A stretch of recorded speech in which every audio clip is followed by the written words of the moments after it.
नमस्ते सबैजनालाई। म यतिखेर रुरु क्षेत्र धाम रेडीमा आएको छु। आज माघ 1 गते, आजबाट माघे संक्रान्ति मेला सुरु भएको छ रुरु क्षेत्र धाम रेडी गुल्मीमा। र हामी यहाँ आउँदै गर्दा यहाँ हामीले एउटा सुन्दर दृश्य देखेका छौं। रुरु क्षेत्र गण्डकी आरती रुरु क्षेत्र धाम रेडीद्वारा चाहिँ निशुल्क चिया वितरण कार्यक्रम आयोजना गरिएको रहेछ। र हामीले बुझे अनुसार यो खालको कार्यक्रम चाहिँ रुरु क्षेत्र धाम रेडीमा पहिलो पटक आयोजना गरिएको रहेछ। र यस बारेमा हामीले थोरै जानकारी लिने प्रयत्न गरेका छौं। र यस कार्यक्रमका संयोजक हुनुहुन्छ हामीसँग। म उहाँसँग थोरै कुराकानी गर्न गइरहेको छु। हजुर नमस्कार। हजुर नमस्कार। हजुरको शुभ नाम? म ताराचन्द्र भट्टराई। ताराचन्द्र भट्टराई। अनि सुन्नु मन लाग्यो, यो कार्यक्रमको संयोजन चाहिँ कसरी गर्नु भएको छ? यो पालिकाबाट केही बजेटहरू परेको छ र रुरु गाउँपालिकाबाट र वार्डले पनि प्रशस्त मात्रामा सहयोग गरेको छ। र सम्पूर्ण चन्ददाता धार्मिक व्यक्तित्वहरूबाट एक दिनको गण्डकी आरती, आधा दिनको गण्डकी आरती भनेर जो दाताहरूले दिनुभएको छ त्यसैबाट हामीले सञ्चालन गरेका छौँ। र आज हाम्रो 2 वर्ष पुगेर 3 वर्ष सुरु हुँदैछ। आजको दिनबाट हामीले 2 वर्ष भयो गण्डकी आरती सुरु गरेको। यो रुरु क्षेत्र धामको चाहिँ नाम प्रचार जति भएको छ, 4 धामको 1 धाम मध्ये भनेर भनिन्छ। तर यहाँ कुनै पनि धार्मिक कार्यक्रम भएन भनेर यस वार्डको संयोजकमा हामीले चाहिँ यो गण्डकी आरती सुरु गरेका छौँ। र यो धर्मको खातिर दिएको पैसा दिएको चन्दाबाट चाहिँ हामीले यो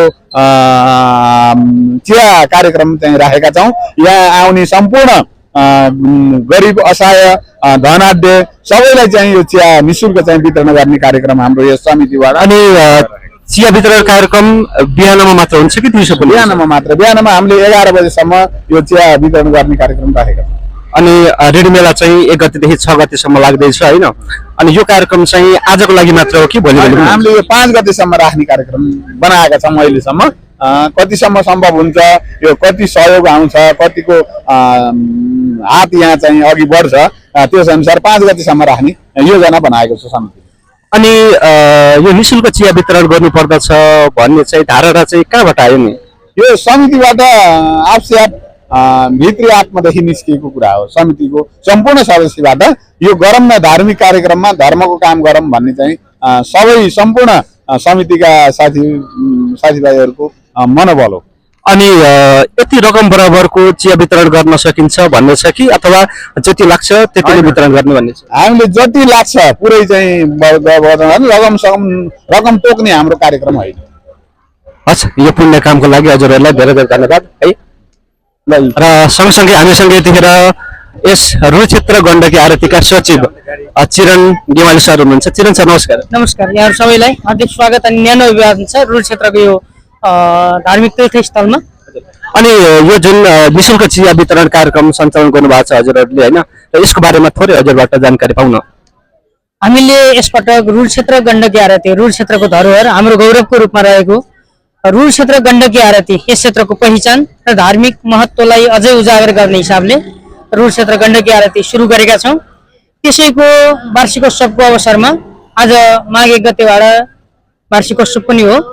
यो वार्षिकोत्सवका कार्यक्रमहरू हामीले साधारण सभा लगायत वार्षिकोत्सव पहिले नै कार्यक्रम सकेका छौँ। हामीले निशुल्क चिया वितरण सानो कार्यक्रम, यसको विशेष गरी प्रचार प्रसारका खातिर हामीले सुरु गरेका हौँ। यसको अरू कार्यक्रम केही होइन। हामी निशुल्क कार्यक्रम सबैलाई प्रचार होस् भनेर हामीले रुरु क्षेत्रमा निशुल्क चिया वितरण कार्यक्रम राखेका छौँ। अनि यो जुन आरती कार्यक्रमको चाहिँ अघि पछि पनि हामीले सामाजिक सञ्जाल मार्फत हैन विभिन्न चर्चा परिचर्चा पनि देख्ने गर्दथ्यौँ। हजुरको सामाजिक सञ्जाल मार्फत पनि हामीले देख्ने गर्दथ्यौँ। अनि पछि चाहिँ यस जुन गण्डकी आरतीका कार्यक्रमहरू चाहिँ के हुने गर्दछन् नि? हामीले गण्डकी आरतीलाई नियमित रूपमा सञ्चालन गर्नुपर्ने छ। यद्यपि हामीसँग यसको बजेट पनि अलि लामो हुने, अहिलेलाई हाम्रो गाउँपालिकाको सहयोगार्थ रुरु क्षेत्र गाउँपालिकाको सहयोगार्थमा हामीले महिनामा 5 दिन महत्त्वपूर्ण दिनहरू, महिनामा 5 दिन 2टा एकादशी, औँसी पूर्णिमा र सङ्क्रान्ति र विशेष इभेन्टहरू जस्तो विशेष पर्वहरूमा पनि हामीले गण्डकी आरती शुभारम्भ गरेका छौँ, सुचारू गरिरहेका छौँ। हामीले अझै गण्डकी आरती थप्नुपर्ने दिनहरू छ र यसलाई नियमित रूपमा झार्नुपर्ने छ।